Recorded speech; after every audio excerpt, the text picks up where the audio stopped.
আসসালামু আলাইকুম প্রিয় শিক্ষার্থীরা, আশা করি সবাই অনেক বেশি ভালো আছো। তুমি এসএসসি অথবা এইচএসসি যেই ব্যাচেরই হও না কেন, তুমি যদি একাডেমিক ক্লাসেসের যে কোনো কোর্সে ভর্তি থাকো, তাহলে আজকের এই ভিডিওটাতে আমি দেখাবো যে তোমাদের কোর্সগুলোতে কিভাবে এক্সাম হবে বা আমাদের ওয়েবসাইটে এক্সাম সিস্টেমটা কেমন। তো যারা ফ্রি স্টুডেন্ট আছো তারা কিন্তু এক্সামগুলো দিতে পারবা না, যারা শুধুমাত্র কোনো না কোনো কোর্সে ভর্তি আছো তারা এক্সামগুলো দিতে পারবা। আজকে আমি এইচএসসি 26-27-এর যে আইসিটি কোর্সটা আছে ওই আইসিটি কোর্সের একটা এক্সাম কিভাবে দিবে সেটা দেখাচ্ছি। বাট তুমি যেই কোর্সেই থাকো না কেন, সবগুলো কোর্সের এক্সাম প্যাটার্ন সেম। তো এক্সাম দেওয়ার জন্য তোমাকে সবার প্রথমে চলে যেতে হবে যে কোনো একটা ব্রাউজারে। তো সেটা হইতে পারে Chrome browser, UC browser, Opera Mini browser, যে কোনো একটা ব্রাউজারে চলে যাবে। তো ব্রাউজারে গিয়ে এখানে তোমার লিখতে হবে academicclasses.com। তো ACA, এখানে আমি ACA লেখার সাথে সাথে চলে আসছে, দেখতে পাচ্ছ ACA academic CLASSESS.com academicclasses.com লিখে জাস্ট তোমাকে ইন্টার চাপ দিতে হবে। ইন্টার চাপ দিবা, তাহলে এই যে আমাদের একাডেমিক ক্লাসেসের ওয়েবসাইট কিন্তু ওপেন হয়ে গেছে। সো এখানে দেখতে পাচ্ছ যে এই যে এইচএসসির জন্য ভাইয়া 5টা কোর্স অফার করি, যেখানে আইসিটি, উচ্চতর গণিত এবং পদার্থবিজ্ঞান থাকে। আর এসএসসির জন্য ভাইয়া 3টা কোর্স অফার করি, সেটা হচ্ছে সাধারণ গণিত, পদার্থবিজ্ঞান এবং উচ্চতর গণিত। এগুলো তোমার আমাদের ওয়েবসাইটে এসে আমার কাছে তুমি পড়তে পারবা।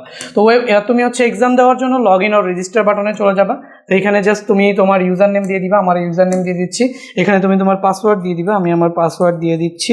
ইউজার নেম আর পাসওয়ার্ড যেটা দিয়ে অ্যাকাউন্ট খুলছো সেটা দিয়ে জাস্ট তুমি সাইন ইন বাটনে টিপ দিলেই এখানে তোমাকে ড্যাশবোর্ডে নিয়ে আসছে, ঠিক আছে। সো তুমি যদি ড্যাশবোর্ডে নাও আসো, সো জাস্ট এইখানে ক্লিক করে তোমার নামের উপর ক্লিক করে তুমি চলে যাবো ড্যাশবোর্ডে। তো ড্যাশবোর্ডে যাওয়ার পরে এখানে তুমি কোন কোন কোর্সে এনরোল আছো, এই যে এনরোল কোর্স। তো আমার এই অ্যাকাউন্ট থেকে দেখো আমি এইচএসসির 5টা কোর্সেই এনরোল আছি। সো এইচএসসি তো তোমার এখানে তুমি যে কোর্সে এনরোল আছো সবগুলো এখানে কিন্তু দেখাবে, ঠিক আছে। তো এরপরে ধরো আমি কি বলছিলাম আজকে, যে আইসিটি এক্সামটা কিভাবে দেওয়া যাবে সেটা দেখাবো। তো এই যে আইসিটি কোর্সটার উপরে জাস্ট ক্লিক করবা, ঠিক আছে। সো আইসিটি কোর্সটার উপরে ক্লিক করলে তুমি এখান থেকে এই যে স্টার্ট লার্নিং বাটনে ক্লিক করবা। তো স্টার্ট লার্নিং বাটনে ক্লিক করার সাথে সাথে বা আরেকটা কাজ করতে পারো। আচ্ছা, স্টার্ট লার্নিংয়েও করা যাবে। আরেকটা কাজ হচ্ছে যে সেখান থেকে এই যে কোর্স ইনফোতে গিয়ে দেখবা, এই যে ধরে নাও এখন আইসিটি অধ্যায় 3-এর উপর একটা পরীক্ষা আমি দেখাচ্ছি। তো এই যে অধ্যায় 3 সংখ্যা পদ্ধতি ও ডিজিটাল ডিভাইস, এখানে ক্লিক করলা। তো এখানে তুমি সবগুলো ক্লাস সাজানো দেখতে পাচ্ছ। লেকচার 1-এ কি পড়েছি, সংখ্যা পদ্ধতি পারস্পরিক সম্পর্ক, মানে সবগুলো ক্লাস দেখতে পাচ্ছ যেগুলো ক্লাস হয়েছে। তো ওই ক্লাসের পরে দেখো এই যে প্রথম একটা এক্সামের লিঙ্ক দেওয়া আছে, দেখতে পাচ্ছ, এই যে আইসিটি এমসিকিউ টেস্ট 1। তো এরকমভাবে ক্লাসের পরেই দেখবা কোনো একটা ক্লাসের ফাঁকে এরকম একটা এক্সামের লিঙ্ক দেওয়া আছে, একটা এক্সাম দেওয়া আছে। তো তুমি জাস্ট এই এক্সামের উপর ক্লিক করবা। এক্সামের উপর ক্লিক করলে এখানে এক্সামের ইনফরমেশন তোমাকে দেখাবে। যেমন এখানে কোয়েশ্চেন 25টা কোয়েশ্চেন আছে, টাইম হচ্ছে 25 মিনিট, টোটাল অ্যাটেম্প মানে একবারেই পরীক্ষা দিতে পারবা। সো এই যে টোটাল অ্যাটেম্প দেখাচ্ছে। আর পাসিং গ্রেড, তুমি যদি এটা পাস করতে চাও তাহলে তোমাকে 25টা এমসিকিউর মধ্যে অ্যাটলিস্ট 20টা কারেক্ট করতে হবে। তাহলে এই যে পাস মার্ক কত, 80%। আমার স্টুডেন্টদের এরকমই থাকে যে ওদের সবসময় পাস করতে চাইলে 80% মার্ক মানে A+ থাকতে হবে। A+ থাকলেই ওরা পাস করবে, ঠিক আছে। তো যারা পাস করবে তাদের নিয়ে আমাদের কোনো কথা নেই। আর যারা খালি ফেল করবা তাদের প্রত্যেকের সাথে কিন্তু পার্সোনালি আমি যোগাযোগ করবো, এটা মনে রাখো তুমি। অ্যান্ড তোমাকে কৈফিয়ত দিতে হবে যে কেন কম পাইছো বা পারো না। তো এখানে স্টার্ট কুইজ বাটনে ক্লিক করার সাথে সাথে এই যে কোয়েশ্চেনগুলো তোমার চলে আসছে। এরপরে তুমি মনে করো যে আমি জাস্ট সবগুলোর দাগাইতেছি। তো তোমার যেটা অ্যান্সার হবে তুমি সেটা দাগাবা, ঠিক আছে। সো তোমার যেটা অ্যান্সার হবে তুমি সেটা দাগাবা, ওকে।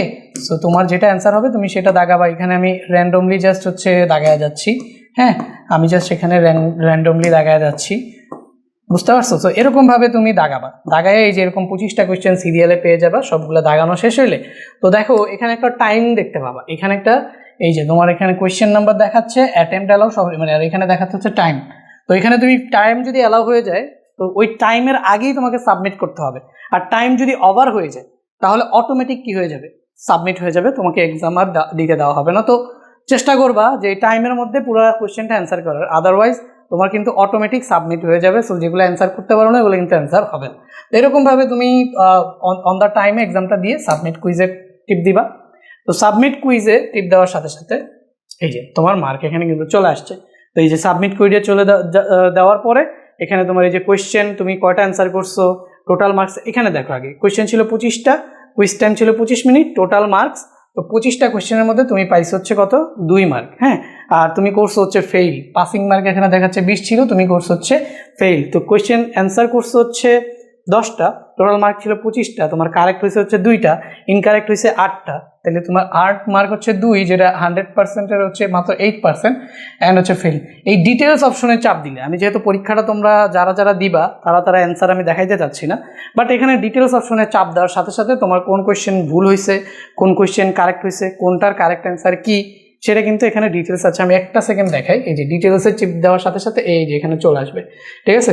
এই যে কারেক্ট অ্যান্সার, ইনকারেক্ট অ্যান্সার যা আছে সব কিছু চলে আসবে। সো আমি জাস্ট এখানেই হচ্ছে গিয়ে নিয়ে আসতেছি। সো এইভাবে তুমি জাস্ট হচ্ছে এক্সামটা দিবা, বুঝতে পারছো? আর যখনই তুমি হচ্ছে এখানে আবারও ওই এক্সাম সেকশনটাতে আবার যাবা, যেমন এই যে আইসিটি কোর্সটা থেকে ধরো আমি এক্সাম সেকশনটাতে আবার গেলাম, এক্সাম সিস্টেমটাতে আবার গিয়ে যখনই তুমি আবার ঢুকবা, এই যে ধরো এখানে এমসিকিউ এক্সামে আবার ঢুকলাম, তো এখানে কিন্তু এটা তোমাকে দেখাবে যে তুমি এই পরীক্ষাটায় কত মার্ক পাইছিলা, ফেল করছো না পাস করছো, কত মার্ক কী আসছে না আসছে সবগুলো কিন্তু এখানে তোমাকে দেখাবে। তো এইভাবে তোমরা প্রথমে এক্সামগুলো দিবা। তো তোমরা এইভাবে এক্সামগুলো দিলে আমি হচ্ছে যখন আমি হচ্ছে আমার ব্যাকএন্ডে ঢুকবো, তখন আমি আমার হচ্ছে ড্যাশবোর্ড থেকে চেক করব যে কে কে এক্সামটা দিচ্ছে, কে কত মার্ক পাইছে, কারা কারা ফেল করছে।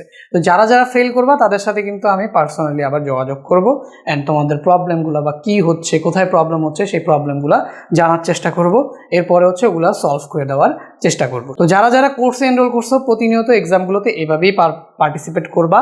আর সিকিউ এক্সামে কীভাবে পার্টিসিপেট করবা সেটা নিয়ে আমি পরবর্তীতে ভিডিও বানাচ্ছি। আপাতত এমসিকিউ এক্সামটা তোমরা এভাবে দিতে পারবা। দেখা হবে পরবর্তী কোনো ভিডিওতে, ততক্ষণ পর্যন্ত সবাই অনেক বেশি ভালো থাকবে। আল্লাহ হাফেজ।